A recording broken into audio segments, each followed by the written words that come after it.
So first of all then, good afternoon. Welcome everybody to this Open Banking Small Business Forum, when we're going to talk about open banking payments.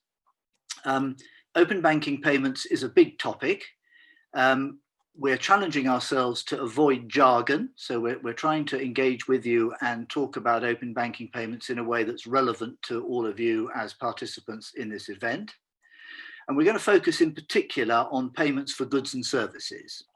So it's a topic that can go much wider, but we're going to try and keep it within those bounds, because I think we feel that's how we can get the most out of our panel of speakers and provide the best value for you as participants. So without further ado, I'm going to ask each of our panel to introduce themselves to you. And I'm going to start off with Jonathan Hughes. So good afternoon, everyone. My name is Jonathan Hughes. I'm a co-founder at Pollinate. Pollinate works with banks and in particular, we help banks innovate in payments. So we've been working most recently with NatWest to help them get back into merchant acquiring with Till by NatWest, which is at the moment a fairly straightforward cards-based proposition. But I've also been leading some work over the last couple of years to help them build Payit, which is their open banking payments proposition, which went live during the course of this year. So that's why I'm here, and I'm going to talk a little bit more about Payit and how it works, and bring that to life a little bit more as we go through the session. Thank you. Jack, could you introduce yourself briefly, please? Head of policy at TrueLayer. We are a technology company that connects fintechs to the banks. So we're kind of a open banking telephone exchange, but we also provide payment services directly to end users, either directly or through our clients. Dave Birch. Hi, I'm an author, advisor and commentator on digital financial services. I helped to found Hyperion, which is a consultancy in the field. And we've worked around the world for Visa, MasterCard, Amex, Discover, as well as all the big banks. So I think I have a reasonably wide perspective on it, which I hope to add to the UK perspective here. Thank you. Is Andrew with us? I'm Andrew Cregan. I'm the head of finance policy at the British Retail Consortium. So the BRC is the trade association for the UK's retailers, big or small, online or bricks and mortar. Thank you, Andrew. And then finally, Galina. Hi, I'm Galina Carroll. I'm an independent regulatory economist and a member of the Open Banking Consumer Forum. I've worked for regulated firms, for regulators and technology firms in financial services. I'm very interested in how technology can make financial services and its regulation better. And most recently, I've worked for the PRA and the Bank of England as their product owner for one of the key supervision systems that they use to supervise banks, insurance firms, and payment firms. So we've got a varied and interesting panel of experts who are going to help unpick open banking payments for us all this afternoon. And what we are going to do initially is we're just going to sort of evaluate the current state of play in relation to open banking payments. We will try to monitor, Daniel Jenkinson, my open banking colleague, will monitor the chat. So we will try and pick up the thoughts of the wider audience. But I'm going to ask the panel now to explain effectively what open banking payments are, how they work, and the state of open banking payments today. So, Jonathan, can I ask you just to kick off there, please, on a simple explanation of how these payments work? So, very simply, an open banking payment is just something that, payment that you as a consumer make from your online banking or your mobile banking app to a business. The difference, though, between you going in and inputting the details as you would for a fast payments, if you're sent a bill, say, okay, here's the bank account, here's the sort code, you go in, you type it all in. The difference with an open banking payment is that that is all pre-populated for you. So you're not typing in the details yourself, you're actually opening your open banking app and you're actually just confirming a payment. So to give you an example, Vanquis, and I promise not to make this sound like an advert for Pay It the whole time, but Pay It is a live product. It demonstrates that things are really happening in this market. Vanquis, credit card company, if you want to pay off your bill or you want to pay £500 towards your bill, in their app, you would put in, I want to pay £500, and then you press on the Pay It button in the same way that you press on PayPal or the same way that you press on a Visa, MasterCard, Amex. That then asks you, who do you bank with? You pick your bank, and then that automatically opens your banking app. You verify yourself to your banking app in the way you always do, whether that's biometrics or password. And then you get a page that says, you want to pay £500 to Vanquis. This is the reference number. It's all pre-populated. And you basically click yes or no, send the money, and then you're redirected back to the Vanquis app. So it's, particularly on a mobile, it's a fantastic customer journey because you're not fiddling around trying to pull out your card or enter any numbers. And everything that you've got in your app is already there for you. You also have the ability to check your balance. So if you go in, you say you want to pay £500 and you've only got £300 in your account, you can stop it at that point. You don't have the risk of accidentally going and withdrawing. So that's it in its simplest form. It's a way of paying a business direct from your bank account, but with the request coming from the business and all that detail being pre-populated through the open banking APIs. Thank you, Jonathan. And Jack, perhaps I could come on to you and ask you for some other examples of where open banking payments are being used, where we sort of are in terms of broad adoption of these payments as against other alternative mechanisms. Over to you. Jonathan's given a good overview. From TrueLayer's perspective, we support clients like Revolut. So if you want to top up your Revolut account, if it's not your primary bank account, you can use the TrueLayer service, which is provided to Revolut, to top up your Revolut account. We also work with wealth tech companies like Nutmeg, so that you can top up your investment accounts using payment initiation. And this is an easier method than traditionally what you would have to do, which is set up a manual bank transfer, which always puts me a little bit at unease when I'm sending money, like a few £1,000s to an investment account. So it's all happens within the app with open banking payments rather than the consumer having to do the legwork. I mean, this is what the regulators wanted to happen. They wanted alternatives to card payments to be available, and I think definitely in the top-up space is where we're seeing card payments being displaced by open banking payments. I'm going to let you off saying payment initiation, but that's you're on a yellow card.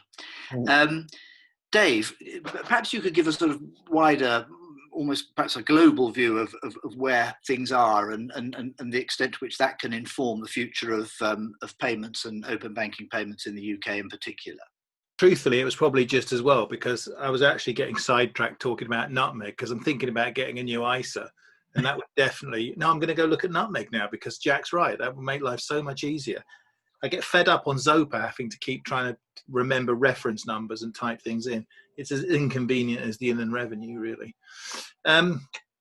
So if we look at a sort of more global, I guess there's a couple of things to pull together. So first of all, and I hate to be sort of the horrible, grumpy old, but open banking is not uniform. PSD2 and our open banking and Australian open banking and Singapore open banking are all quite different. There are different aspects, you can do different things. In fact, in the Australian one, you haven't even got payment initiation, so you can't implement those things at all through that mechanism. So the first point to make is that we're slightly tangling up two things, and just because I'm a horrible nerd, I want to refer to them separately. So there are the instant payment systems. So question A, can we start thinking about instant payment systems as an alternative to conventional payment mechanisms like cards and so on in these other environments? And I think I think to the point that Jack and Jonathan, yes, absolutely. There are lots of reasons why, we're too boring to go into here, but as a general point, push payment infrastructures are much cheaper than pull infrastructures. So if every single payment is a credit push, if there's no risk or debit risk anywhere, you have a much cheaper infrastructure, which is better for consumers and merchants alike. In order to make that work practically, one way of doing it is through some kind of open banking mechanism, or you know, I mean, you don't have to, because if you look at what's going on in the US, they're using, you know, different market mechanisms towards the APIs to make that work. But nonetheless, a good way of doing it is through some sort of open banking mechanism, if the open banking mechanism provides what's necessary to make that work. And what's noticeably missing from the infrastructure is the digital identity side of things, which I know the government is saying they're going to get around to doing something about in the new year. But if those come together, then what's the framework we're looking forward to? I actually would say I actually would point in the direction of request to pay. I think it's sort of bubbling under at the moment, you know, because it hasn't really got very far so far. People aren't paying it too much attention. But the way to put a layer over the top of open banking and over instant payments, so that we can build retail and consumer applications on top of it, I think personally, is through a standardized request to pay infrastructure rather than accessing the layers below. So broadly speaking, I go to just to give a real example, of post-pandemic payments as they are in Woking.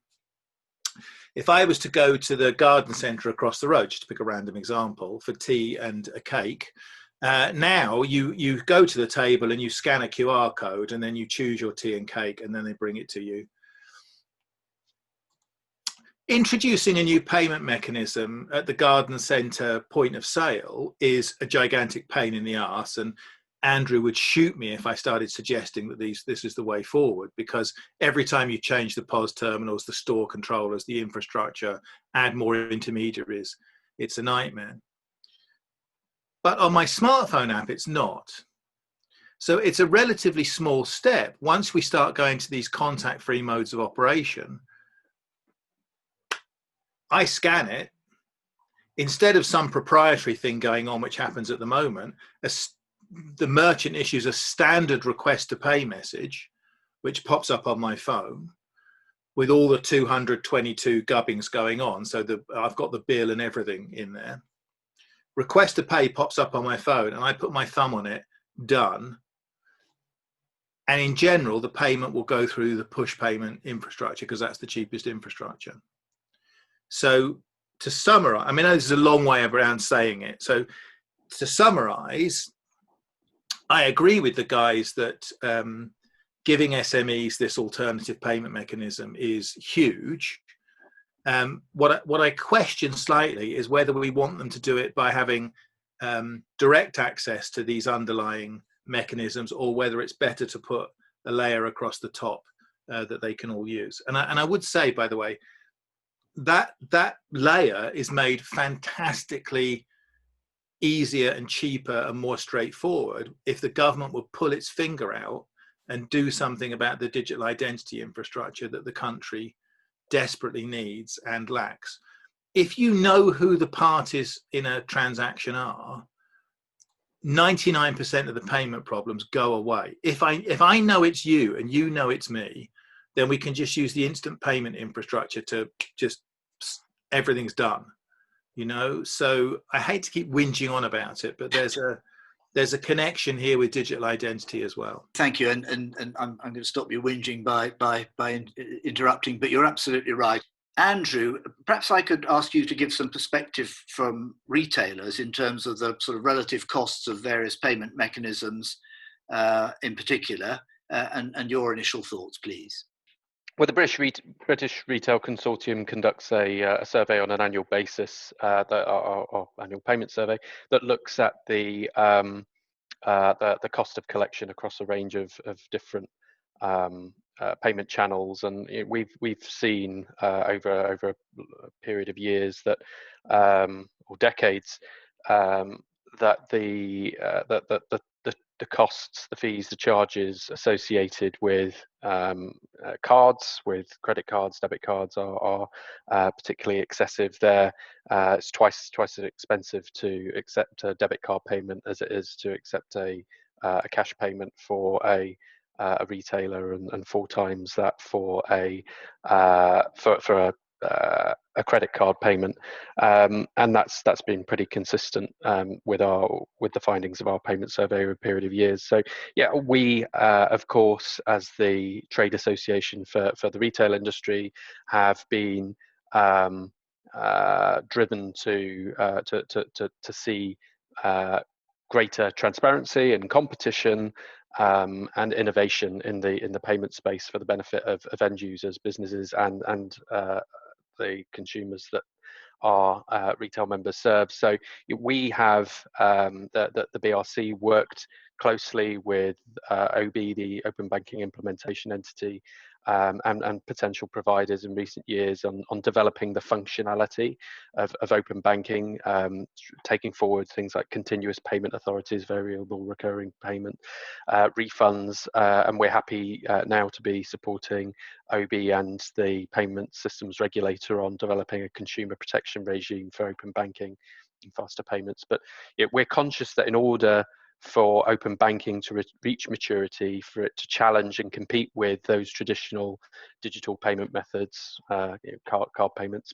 that open banking needs to be an offering that businesses are incentivized to accept and consumers want to use. So we've been working with OBIE because we want to make sure that open banking is fit for purpose and it's as competitive as it possibly can be. And you've mentioned there consumers, and that's a great link for us to go to Galina with her observations and to provide us with the consumer perspective.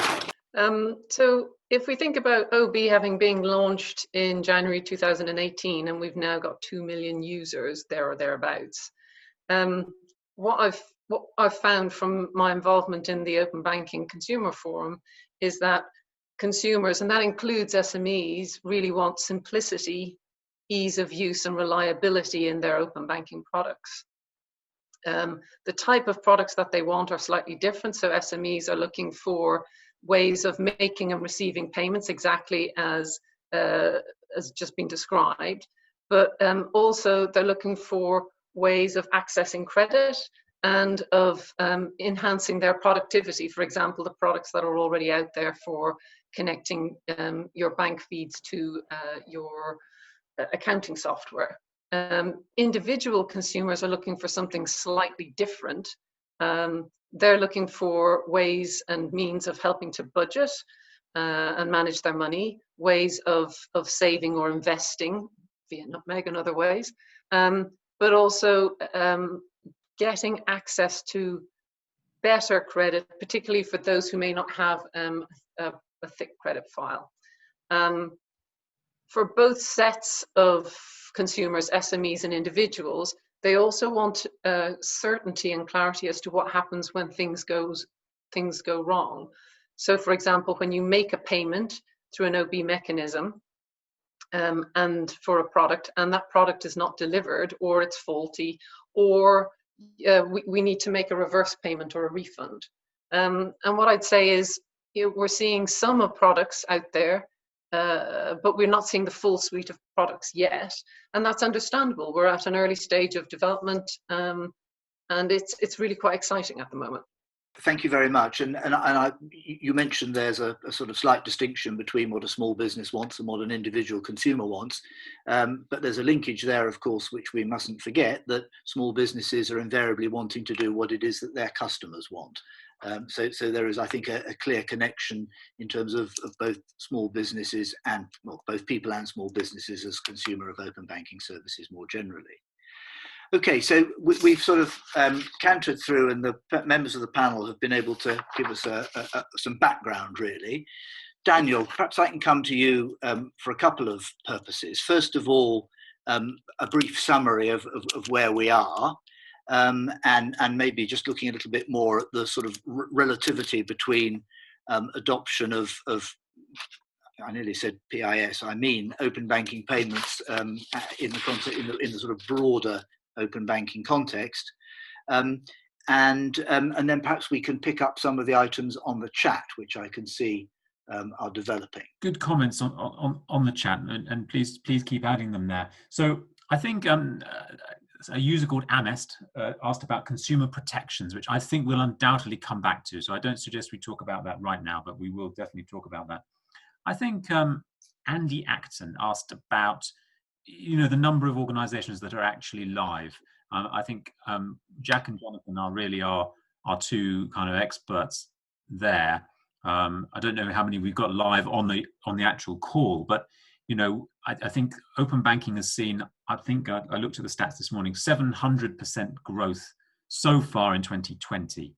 So it's off a low base. It is still relatively low numbers, but it is really growing very fast. And I think we've had some kind of indications of where that kind of growth is coming from. But I think that would still be interesting to get a little bit more insight from Jack and Jonathan on in terms of where is this growth coming from? What are the use cases we're seeing today, and where do we think that's going to go in the future? Should go to Jack first, I think. I can give a perspective on that from TrueLayer's experience. We saw an 8-fold increase in open banking payments during lockdown, which gives an indication that something's happening. And personally, I think this is because a lot of our clients are allowing, wealth tech to allow top-ups more easily than manual bank transfers or direct debits. And those lucky enough to have had spare cash during lockdown have been putting that money away and using services like Nutmeg. Equally, people are getting more used to having 2 bank accounts, their primary bank account that they receive the wage into, like boring old Barclays or HSBC, but then the exciting bank account like Revolut or Monzo that they keep on the side, to use for retail, and they're using open banking services to top up those accounts. So as consumers see these options there inside apps, they're using them and they're gaining trust. That's my perspective. And Jonathan, I know you're active out in the market as well. What are the use cases you're seeing at the moment and you're active in? A lot of these discussions come back to the consumer protection point. And it is harder to roll an open banking payment proposition out where there are likely to be returns or refunds. It's not impossible, but it's harder. So we're seeing a lot in charity. We're seeing a lot in wealth. Banquist, obviously, paying off your credit card bill. That's something where you're unlikely to ask for the money back, or if you did, you're not going to get it. The Captain Tom Foundation is a great example. And actually, Captain Tom Foundation is a really nice example of where open banking can be better than cards. So we were involved. Captain Tom, obviously, I think he was on Just Giving for much of the period over the summer. But the foundation, after it was launched, opened its own website, and the first payment mechanism that they put on there was an open banking payment, Pay It by NatWest. The reason that was first is it was a lot easier for them to get that up and running than it was to get cards up and running and PayPal.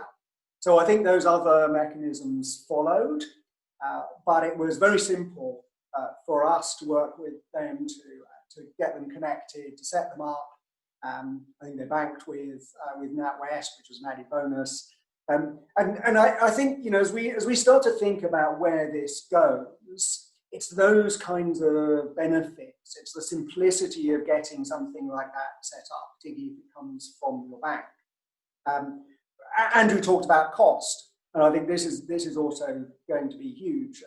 The one complaint that old card guys like I've been in cards for 15 years now, And the one complaint that we hear consistently is it's just too expensive to accept cards.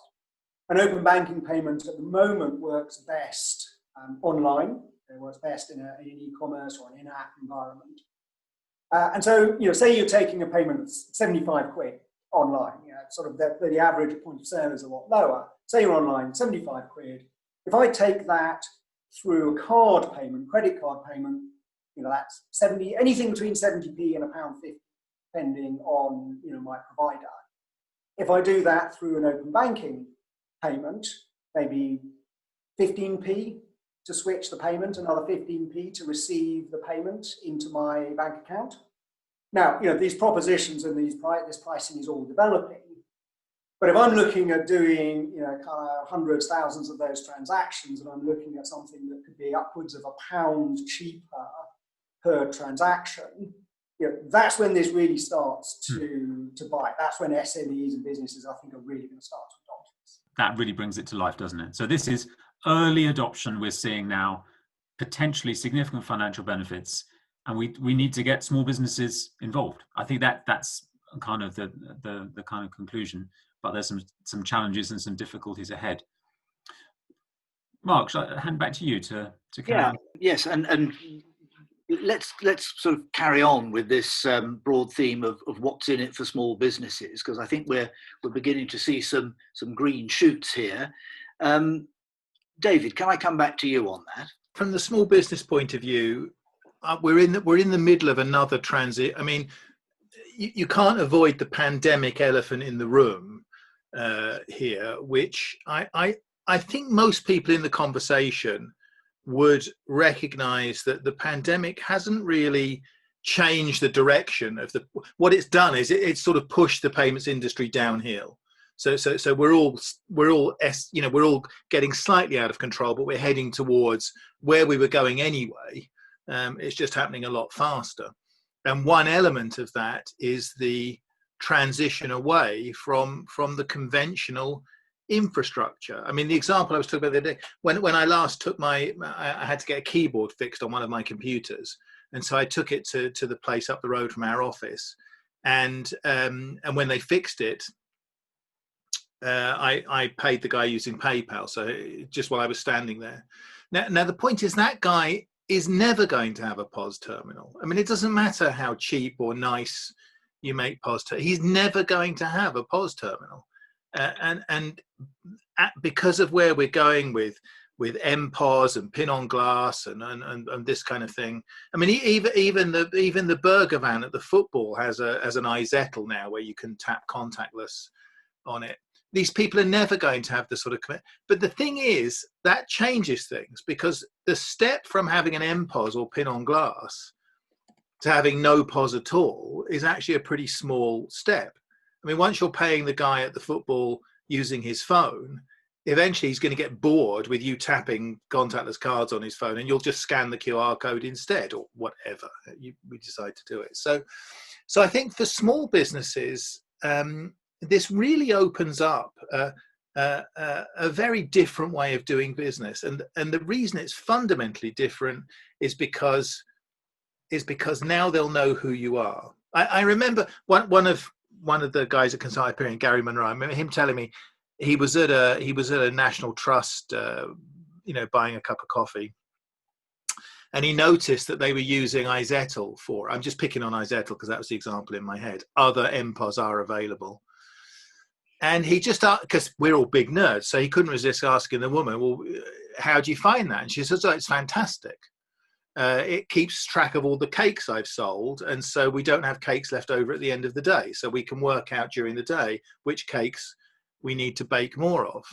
And then when it came to pay, she didn't realize that you could use it to take cards. It's like, because that wasn't the value to the value to her was managing stock and all this. So payments kind of disappearing inside the applications which are more useful to the small businesses, I think and so when you get into the situation where, I'm in QuickBooks, I want to send Jonathan an invoice for something. I can't imagine what I would do for Jonathan, but I send an invoice to him for something. you know, the idea that I just in QuickBooks press the button, he gets the request to pay message on his phone, and he says, well, pay now, or split it in two, or pay next week, or whatever. Done. End of. There is no conventional point of sale. We don't need to make that more attractive to SMEs. We just need to get rid of it for SMEs. And so I actually feel very positive about all of these developments. The reason I keep harping on about request to pay is because in my head, the benefits on the SME side are linked with the data. Yes, it's cheaper to avoid cards and do the payments this other way. And obviously I'm not the only person that thinks that, because MasterCard spent £1 billion buying Vocalink. So, I mean, clearly they think that's going that way as well. But because to provide real benefit into that business environment, it's to do with data, and it's to do with giving those small businesses actionable data, and that comes from knowing the customers better, that data rich environment you get. So that's why I'm slightly obsessed about building the payment into, you know, this kind of bigger picture for them. I think that's really interesting, and bringing it to life with some of those examples, and the fact that this wider data has a huge value to small businesses, but just perhaps bringing it back to the sort of the relative cost of the payment itself. Galina, can I sort of come on to you on that particular issue and the benefit there for small businesses in accepting open banking payments as against cards, and then Andrew, come straight on to you for the further retail view on that. Thanks, Mark. So Jonathan has already given us some good data about some of the relative differences in cost between cards and open banking. But if we wanted to aggregate that up to a much more macro view, I'd say to the audience to have a look at the 2019 report, Consumer Priorities for Open Banking. And that gives an estimate of the potential benefit for SMEs from open banking of about £6 billion per annum. And that includes the benefit from accepting and making payments both domestically and internationally through open banking. Interestingly, the potential benefit for consumers, individual consumers, is £12 billion per annum. So it's enormous. And the report authors, Mark Chidley is one of them, Faith Reynolds the other, and indeed Daniel Jenkinson is another one of them here. They tell me that actually that report is quite conservative. And if you dive into the footnotes at the back, which explain a lot of the calculations, you can see that there's a lot more upside to this. Obviously, we're not there yet. We're only 2 years into the cycle for open banking. And I know as Jack has explained, we don't have the full sense of functionality yet, nor do we have the full suite of products that were anticipated in that report. And as Dave has pointed out, you know, request to pay, if we could get that to take off, you know, there's more that we could get from this for SMEs specifically. There's also a thing to think about for SMEs, which is the stickiness of consumers. So consumers are actually quite conservative, and they will adopt quite slowly new technology and payment mechanisms. We just have to think about contactless payments, which was launched, Daniel was saying in the green room, reminded me that it was launched in 2007, and it wasn't really until 2013 that it started to take off. And once TfL had it for London, people had the familiarity of using contactless that, you know, bam, it took off. So what's in it for SMEs for open banking is this huge potential of £6 billion of value, but also that once consumers get used to open banking, things like with contactless will move quickly. And I think SMEs, it's right that they engage with this process now, so that they're ready to take advantage of the value when it's you know, really rocking and rolling. Thank you. Andrew, your further thoughts, please, from a retail perspective, and in particular, perhaps the smaller retailers.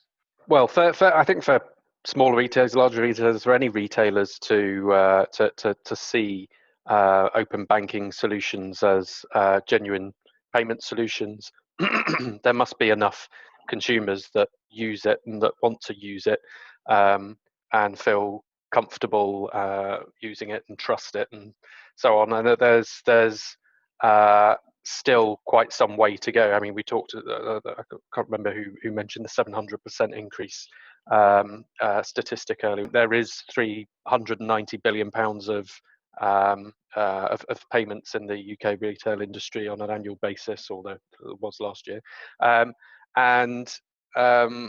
This is primarily accounted for by credit cards and debit cards. 80% of it is, and that's probably only increased this year with the pandemic and the greater emphasis and shift towards digital payments and probably harbinger of things to come.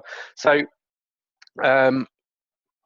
how do consumers move from the method of payment that they're used to using, they primarily use, they feel comfortable using, that they trust today, to using something else? There needs to be an incentive. There needs to be something that pulls them towards using that. And so I think that the incentives have to come really from two places, either from the retailer because they see that it is cheaper for them in terms of the cost per transaction. The cost of doing business is much cheaper for them to receive payments through an open banking solution, and so they incentivize the customers to use that, potentially with cashback and incentives and rewards, or that incentive is coming from the open banking provider themselves. So and this is where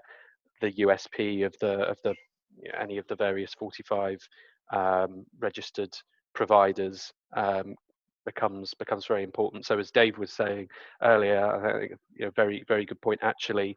The USP, the other functionality of these payment providers could be far more important than their payment solution itself. But there needs to be a reason both for consumers to want to use it and for businesses to be incentivized to use it before we can get to that stage where we can be sure that open banking does have the impact that we all want, hope, and expect it to. But it's not a given. It's not guaranteed by. It's not guaranteed at all. Thank you. I mean, and that sort of gets us to a further point in this conversation. So we've sort of assessed where we are, and I think we've identified that there are some terrific potential benefits, but we're not there yet. Interesting data in the chat from David Beardmore at Open Banking, in particular pointing out that relatively speaking, it's payments, open banking payments is where the high speed growth is going on in terms of open banking at the moment. So it's there, it's real, it's not yet huge. There are some fantastic potential benefits for the UK small businesses, which they would want at all times, but will need far more as we, and I'm going to be optimistic, as we emerge from the impact of the pandemic. But we're not quite there yet. We do need more, and we need other things to happen. So I'm going to come back in the sort of final round of questions for our panel and ask them what else they think we need to really make this work for small business. What's really needed to generate that 6 million benefit for small businesses and make it bigger still.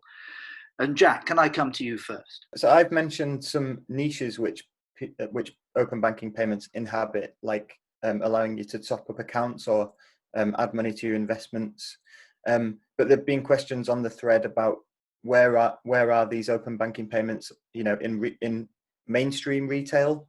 Why can't you pay with open banking payments on John Lewis, ASOS, and I think there are two things. It has been debated a lot that the thing holding open banking payments back is the discrepancy between the consumer protections you get with cards and those that you get with open banking payments. I would say that the same legislation applies to card issuers as does apply to open banking payment providers. The same consumer protection legislation applies to them. The difference is that the card schemes have had 30 years to come up with innovative overlays of consumer protection, like chargeback, or in the case of credit, you know, because it's credit and you're getting into debt, the OFT, the authorities have stepped in and created Section 75. So I'm not going to focus on consumer protections because they're already there. But what is needed is additional functionality. So at the moment, what's holding open banking payments back is you can't easily facilitate refunds back to the consumer. The merchant needs that ability to refund the consumer on the high street or in retail. Also, there's a performance element to this. You know, if somebody goes to the checkout on John Lewis and tries to pay by open banking payments, and their bank is down, then they're not going to use that. They're going to lose faith in that type, and they'll just revert back to cards. So we need the banks to really be 100% performant when it comes to maintaining the APIs that open banking relies on. You know, there's been some discussion about request to pay. That's already, open banking payment service providers are doing request to pay out there already in the market. Let's not you know, build some all singing all dancing scheme around request to pay when it's already there. But these things, the open banking service providers need some additional functionality from banks, and then I think we will be in the mainstream e-commerce space. Thank you, and that's really helpful. We do need to understand where the gaps are and how we can go about filling them. So thank you for that. Jonathan, can I come on to you with your thoughts about what else is needed to make this really work effectively for small business? So there's been, and look, I think Jack's exactly right. You know, what we need is industry players, payment players, merchant acquirers coming to the table with real propositions that work for merchants and for their customers. There's been a bit of in the chat when I was sort of doing my economics, I made a comment around, you know, there's a charge for switching the payments at 10, 15 pence, and there's a charge for receiving the payment. Now, they're obviously come from different parties, you know, but you know, as a small business, you quite often find you're charged 15, 20, 25 pence by your bank to receive a payment. Max makes a good point in the chat, you know, so Starling is free. So this depends on your bank. One of my businesses, you know, I bank with Metro, that I get a certain amount free, and so I've never actually triggered a charge. But it depends on the proposition you're getting from the bank. So now if I look at it from the perspective of, say, a merchant acquirer, as a merchant acquirer, I charge the merchant a certain amount of money. Two of my biggest costs are interchange and scheme fees. Now, I can make them go away by building a proposition around open banking payments, and suddenly as a merchant acquirer, I've got the ability to charge a merchant probably, or very much less, definitely very much less than they currently pay on that merchant service charge to merchants. I can make the same as the merchant acquirer. I can possibly make more, and then I can invest that in other parts of the proposition. So why not, for instance, create a proposition where the faster payment goes to the acquirer or the gateway rather than direct to the merchant, and I create a reconciliation proposition around that, because most merchants, they'll be juggling, do I really want hundreds of small payments arriving in my bank account and having to reconcile them, or do I want one and the data to tell me how to reconcile? That also makes this kind of extra 15, 20p that I pay to receive every payment go away. So, you know, I'm a bit old school. I come back to where's the money? And in there's the savings are so great in this space that it's going to be pretty soon that, you know, the big acquirers, the big gateways start to build these propositions, deliver savings to the merchant and deliver additional functionality. Thank you, really helpful. So carrying on with our panel, David, you've mentioned request to pay. You may mention it again, that will be fine. But what are your thoughts on what else we need to make open banking payments really deliver for small businesses? Somebody asked me in the chat about examples of companies that were already kind of exploiting open banking in that space. And I had the privilege a couple of years ago of being on the judging panel for the Nesta SME Open Banking Awards. And if you look at in fact, I think I'm right in saying all of the winners of that coconut fluidly swoop, I think all of them have received funding and have pushed on since then. So it's quite prescient. But what I would say is actually, I think I'm speaking in amazingly broad generalizations, but I would say data-driven liquidity has turned out to be the low-hanging fruit. So in other words, if you can get hold of a small business bank account, you don't need a DeepMind style protein folding supercomputer to tell the guy running the hot dog van, stop using your credit card to fund this and get a proper, small business bank loan or whatever. Small businesses are notoriously poor users of financial services. And I think, as Faith and the others pointed out in their reports, it doesn't take a lot of nudging to really make a big difference to people in that space. So, and the integration into accounts, I think, is a really big. You see, I'm a small business myself, right? And I get fed up. You do QuickBooks and you do the payroll and stuff like that, and then you've got to log out and log into Barclays and then type all the stuff back in again. I mean, it all seems a bit like being in America, really. And, what's the point of having a faster payments infrastructure if you can't just instantly send the money by, are we all supposed to start using Bitcoin instead? I don't know. So I think actually the integration into the small business space, first of all, I think is not that complicated because they don't use particularly complicated packages, and you've already got the stuff that they do use, iZettle and so on in that space. And secondly, it doesn't require a lot of data to make a really big difference to those guys and to really help out those businesses, whether it's the lady selling cakes or the guy selling hot dogs, helping them to run their business better by using some of their banking data is not that. You don't need that much data to make quite a big difference to them. Your regular references to hot dogs and cakes make me realise that it's coming up towards lunchtime. And I'm just conscious that we are sort of coming towards the end of our time. So if I may then, Andrew, briefly, your thoughts about perhaps how trust marks and developing trust might be relevant. And again, it may be no more than a flag at this point that we pick up again on a subsequent occasion. It's been across the bowels of open banking before, but your thoughts? The trust mark has been discussed previously, but not progressed at this stage. But the fact is that there are 45-ish registered open banking providers or payment initiation service providers that we're not to use, but particularly on the open banking payment acceptance providers registered with the FCA, and there'll probably be a lot more brands with merchants wanting to roll out their own whitelisted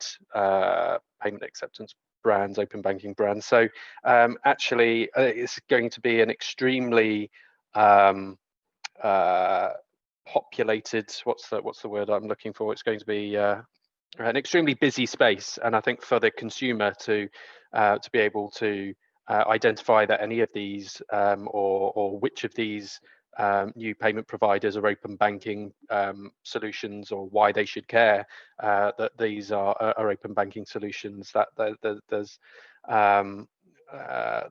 there needs to be some thinking behind this. Essentially, a trust mark would enable, if there is an obligation on open banking providers to have to meet certain obligations, and then in doing so you gain a trust mark. And one of those obligations could be something about the consumer protection regime that is yet to be implemented around open banking. But they're essentially, if I'm paying for something online or I'm paying for something in store and I see a Visa or MasterCard logo, or if I see online a faster payment logo. I know what those things mean. I know what they denote. I know what that means in terms of the process that I have to go through for that payment. I know what it means in terms of my consumer protection. I'm going to have to sort of cut you off, I'm afraid, Andrew, but what you say is absolutely right and hasn't gone away, notwithstanding it's not yet been proceeded with. Galina, can I just ask you to sort of round up on what we further need in terms of consumer protection? Absolutely. I'd completely agree with Andrew about a trust mark.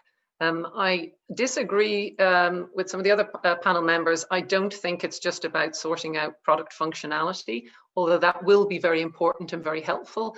As Dave said, you know, things like just digital identity will be vital, but the consumer protections are really about considering what they need to be across the payment landscape. At the moment, we have a huge variation from statutory protections from Section 75 for credit cards, as Jack said, through the card schemes, and then we get into open banking where each individual firm has its own particular protections. That's massively confusing for consumers, and their life is too short to be reading that stuff. And the issue then comes out, if they have a problem, they have to go through those terms and conditions to figure out what they, you know, what they can do to get their money back, or to work with the OBIE firm to do that. As Andrew had pointed out, consumer protections in open banking is a hugely hot topic. We've got the payment landscape review. We've got a joint working group with the PSR and open banking. And we've got the open banking implementation entities consultation on consumer protections itself. My last 30 seconds will be around, yes, we do have existing consumer protections in statute, but those were developed before open banking. And I think we need to have a proper review of the cost of protection across the whole of the landscape in order to understand what those costs are, and then also really what the baseline of protection should be for where we are now and going forwards with in an environment where open banking payment services are going to be hopefully growing and really important. That's my 2 pence worth. Thank you. And as Dave is saying in the chat, you're spot on with that.